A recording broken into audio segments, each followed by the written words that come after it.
Hi అండి. Life of Aditya 65వ భాగం వినండి. లాస్ట్ ఎపిసోడ్లో ఉమా, వెంకటలక్ష్మి ఇద్దరు యశస్విని ట్రాప్ చేసి తీసుకువెళ్తున్నారు. అక్కడి నుండి కొనసాగింపు. ఇక్కడే సార్, కొంచెం ఎడం చేతి పక్కకి ముందుకు వెళ్ళండి. సార్ సార్, ఇక్కడి నుండి తిన్నగా వెళ్ళండి.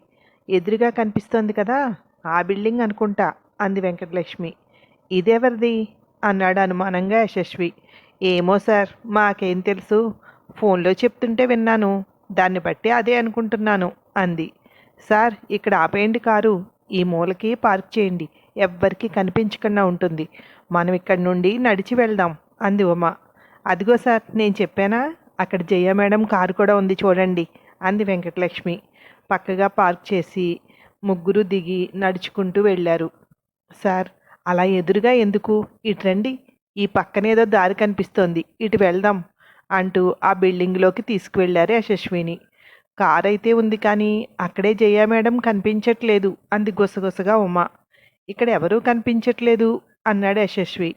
ఏమో సార్, ఈ ఇంట్లో ఎన్ని గదులున్నాయో, ఒకవేళ సొరంగ మార్గాలు కూడా ఏమైనా ఉన్నాయేమో అంది వెంకటలక్ష్మి. నువ్వు మాట్లాడికే, రండి సార్ చూద్దాం అంటూ ఉమా లోపలికి ఒక రూమ్లోకి తీసుకువెళ్ళింది. ఎవరో వస్తున్నట్టు అడుగులు చప్పుడు.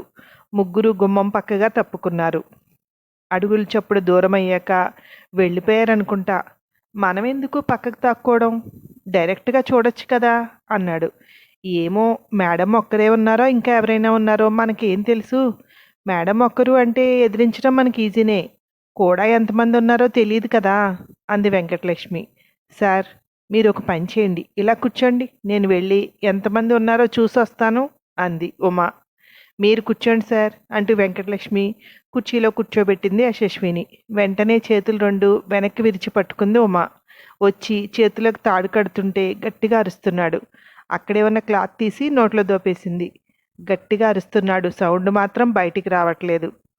సార్, మేము మేడం దగ్గర పనిచేస్తున్నాం, ఆవిడ మమ్మల్ని ఎంతో బాగా చూసుకుంటున్నారు, ఆవిడికి ఎలా అన్యాయం చేస్తాం, దానికి తోడు మీరు ఎవరి సినిమా ఆపుతున్నారో తెలుసా అంది వెంకటలక్ష్మి. అతని చూపులు తీక్షణంగా ఉన్నాయి, ఎవరు అన్నట్టు. నా అల్లుడి సినిమా అర్థం కాలేదా, నా కూతురు ఆదిత్యని ప్రేమిస్తోంది, నువ్వు పోయి వాడి సినిమా ఆపుతానంటే మేము ఊరుకుంటామా, దానికి తోడు జయ మేడంకి కూడా నువ్వు అపకారం చేయాలని చూస్తున్నావు కదా, అన్నీ కలిసి వచ్చాయి, అందుకే ఇక్కడి వరకు తీసుకొచ్చాం అంది ఉమా. రండి మేడం రండి అంది వెంకటలక్ష్మి. యశస్వి తల తిప్పి చూశాడు. జయ లోపలికి వస్తోంది. జయాన్ని చూసి గుంజుతున్నాడు. కుర్చీతో సహా కదులుతోంది. ఎక్కువ శ్రమ పడకండి, ఎందుకు అనవసరంగా, ఎలాగూ మీరు తప్పించుకోలేరు, అలసిపోతారు అంది జయ. అతని కళ్ళల్లోకి చూస్తేనే తెలుస్తోంది తిట్టుకుంటున్నాడని. నోట్లో క్లాత్ బయటికి లాగేసింది జయ. ఎంత ధైర్యం నీకు, వీళ్ళిద్దరినీ పంపించి నన్ను కిడ్నాప్ చేస్తావా అన్నాడు. నువ్వు మమ్మల్ని చేయించలేదా, ఇద్దరు ఆడవాళ్ల మీద అంతమంది రౌడీలను పెట్టి నీ ప్రతాపం చూపించావు, ఆడవాళ్ల ప్రతాపం ఎలా ఉంటుందో నీకు చూపించాలి కదా, అందుకే జస్ట్ కిడ్నాప్ చేశాం, ఇప్పుడు నువ్వు నేను చెప్పింది వినకపోతే చాలా సినిమా చూస్తావు అంది. ఒక్కసారి కట్లు విప్పి చూడండి, మీ సంగతి చెప్తాను అన్నాడు.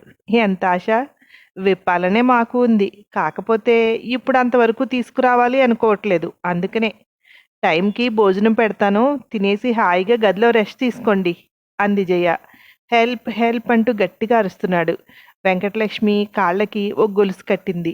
దాని మొదలు గోడకి ఫిట్ చేసింది. కుక్కని కట్టినట్టు గొలుసుతో కట్టేస్తారా అరుస్తున్నాడు యశస్వి. ఇది కుక్క గొలుసు కాదు సార్, మీకు కుక్క గొలుసులు ఎక్కడ సరిపోతాయి, దున్నపోతుకి కట్టే గొలుసు అంది వెటకారంగా ఉమా. మీరు ఎక్కువగా మాట్లాడకండి సార్, మీ సేఫ్టీ కోసమే ఇది, మీరు బాత్రూమ్కి వెళ్ళాలి అనుకుంటున్నారనుకోండి, మాకెలా చెప్తారు, అందుకే ఈ సదుపాయం, మీ అంతటి మీరే వెళ్ళొచ్చు, అదిగో అక్కడున్న బాత్రూమ్కి వెళ్ళొచ్చేయచ్చు, ఈ చైను అక్కడి వరకు వస్తుంది అంది వెంకటలక్ష్మి. కక్ష సాధిస్తున్నావు కదా, నన్ను ఇక్కడ కట్టేసినా అక్కడ ఆదిత్య సినిమా కొనేవాడు ఎవ్వడూ లేడు, నేను ఆల్రెడీ అంతా సెట్ చేశాను, చెయ్యండి, మీ ప్రయత్నం మీరు చేయండి, నేను ఈ గదిలో ఉండగానే ఆ సినిమా ఎలా ఆపుతానో చూడండి అన్నాడు వెకిలిగా నవ్వుతూ. సరే, అలా అయితే మీకు నాది ఒక open challenge, Aditya cinema release అయిన రోజే మీరు ఇక్కడి నుండి బయటకు వస్తారు, లేదంటే ఈ రూమ్లోనే ఉంటారు అంది జయ. అన్ని రోజులు ఒక మనిషిని కనిపించకుండా ఉంచడం ఎంత కష్టమో తెలుసా అన్నాడు. బయట వాళ్ళకైతే కష్టమేనేమో. నేను నా కూతురు కూడా చెప్తాం విదేశాలకు వెళ్ళారు అని. అయినా మీరు కనిపించట్లేదని కేసు పెట్టేవాళ్ళు ఎవరున్నారు? ఎవరైనా ఉన్నారా అంది. మాట్లాడకుండా కూర్చున్నాడు. మీకు ఇదే మంచిది సార్, అలా మాట్లాడకుండా కూర్చోండి. ఆదిత్య మూవీ రిలీజ్ అయిన తర్వాత అప్పుడు స్వేచ్ఛగా బయటకు వచ్చేద్దరు కానీ అంది ఉమ. అయితే నేను చాలా సంవత్సరాలు ఉండాలనుకుంటా ఇక్కడ అన్నాడు వెటకారంగా. మొన్న అని పిలిచింది గట్టిగా జయ. మేడం అన్నాడు అక్కడికి వచ్చి. అతనిని చూస్తే భయమేసేలా ఉన్నాడు. లావుగా ఎత్తుగా యశస్వి లాంటి వాళ్ళని అవలీలుగా ఒక చేత్తో విసిరి కొట్టగలడు. చూస్తూ ఉండు, అవసరమైతే ఫోన్ చెయ్యి అని ఉమా వైపు చూస్తూ. మీరు ఇక్కడే ఉంటారుగా, నేను వెళ్తున్నాను అంది ఉమాతో. మీరు వెళ్ళండి మేడం, మేము చూసుకుంటాం కదా అంది.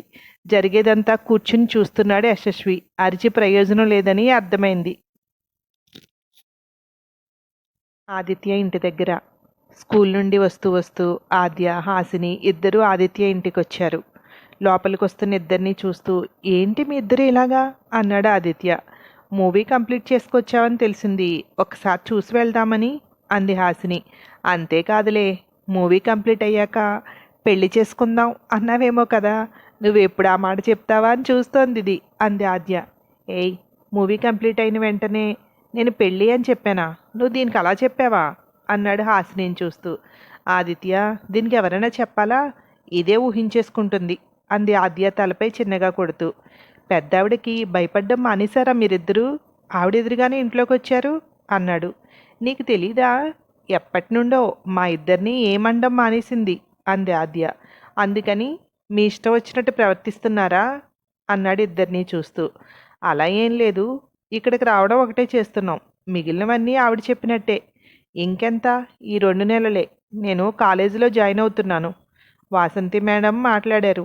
ఇప్పుడు ఎగ్జామ్స్ కూడా ప్రైవేట్గా కాకుండా కాలేజ్ నుండే రాస్తున్నాను అంది. చదువుకుంటే కానీ పెళ్ళి వద్దు అన్నావు కదా, దారిలో పడింది అంది ఆద్య. నేను ఎల్ఎల్బి చదువుదాం అనుకుంటున్నాను. అది అయ్యే వరకు నిన్ను పెళ్ళి అని ఇబ్బంది పెట్టను. కాకపోతే ఒకటి, మీ అమ్మగారు ఒప్పుకుంటారా? నన్ను అనే అనుమానం ఉంది అంది. ఓకే, నువ్వు అది దృష్టిలో పెట్టకుండా హాయిగా చదువుకో. నేను నీకు మాట ఇస్తున్నాను, ఎవరు వద్దన్నా నేను నిన్ను పెళ్లి చేసుకుంటాను అన్నాడు ఆదిత్య. అబ్బా, ఈ మాట వినాలని ఇది ఎన్నాళ్ల నుండి ఎదురు చూస్తోందో ఇప్పటికన్నాడు అంది ఆద్య. పదవే వెళ్దాం అంటూ వెనక్కి తిరిగి చూస్తూ ఆద్య చేయి పట్టుకుని తీసుకువెళ్ళిపోయింది హాసిని. హాసిని వెళ్ళిన వైపే చూస్తూ నిలబడ్డాడు ఆదిత్య. ఫోన్ రింగ్ అవుతుంటే తీశాడు. ఎంతవరకు వచ్చాయి ఆదిత్య నీ సినిమా రిలీజ్ విశేషాలు అన్నాడు ముకుల్ ఫోన్లో. ప్రీ ప్రొడక్షన్, డబ్బింగ్ అన్నీ కంప్లీట్ అయిపోయింది, రిలీజ్కి సిద్ధంగా ఉంది అన్నాడు ఆదిత్య. యశస్వి ఏవో డ్రామాలు చేస్తున్నాడు అనుకుంటున్నారంతా. రిలీజ్ డేటు ఫిక్స్ అయ్యిందా అన్నాడు. అయిందనుకుంటా, నాకైతే ఇంకా చెప్పలేదు అన్నాడు ఆదిత్య. మరేంటి? నేను మూవీ ప్లాన్ చేస్తున్నాను, నెక్స్ట్ నా మూవీలో చేస్తావా అన్నాడు ముకుల్. ఇంకా ఏ మూవీ సైన్ చేయలేదు సార్, కాకపోతే స్టోరీ విన్న తర్వాత ముందుకు వెళ్దామని అన్నాడు. ఏంటి, మూవీ ఇంకా రిలీజ్ అవ్వకుండానే చెట్టెక్కేసావా? మరీ ఎక్కువ ఆశలు పెట్టుకోక ఆదిత్య, యశస్వి మామూలోడు కాదు. నేను ఒక మూవీ ప్లాన్ చేశాను, అది రిలీజ్ అయ్యేలోపు ఇది అయిపోతుంది అన్నాడు.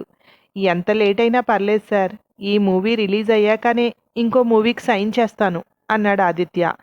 బాగా ఆలోచించుకో, నాకైతే ఒక 30 లక్షలు ఇస్తే చాలు, నీ మూవీ కంటే ముందు ఈ మూవీ రిలీజ్ అయ్యేలా చేస్తాను అన్నాడు.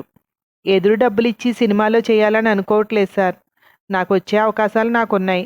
థ్యాంక్స్ మీ ఆఫర్కి, కానీ నేను దాన్ని ఒప్పుకోవట్లేదు అన్నాడు ఆదిత్య. సరే మరి నీ ఇష్టం, మూవీ రిలీజ్ అయ్యాక అంటే నువ్వు ముసలోడు అయిపోతావు అన్నాడు ముకుల్. ఆ తర్వాత ఏమైందో మరో భాగంలో విందురు కానీ. Thank you.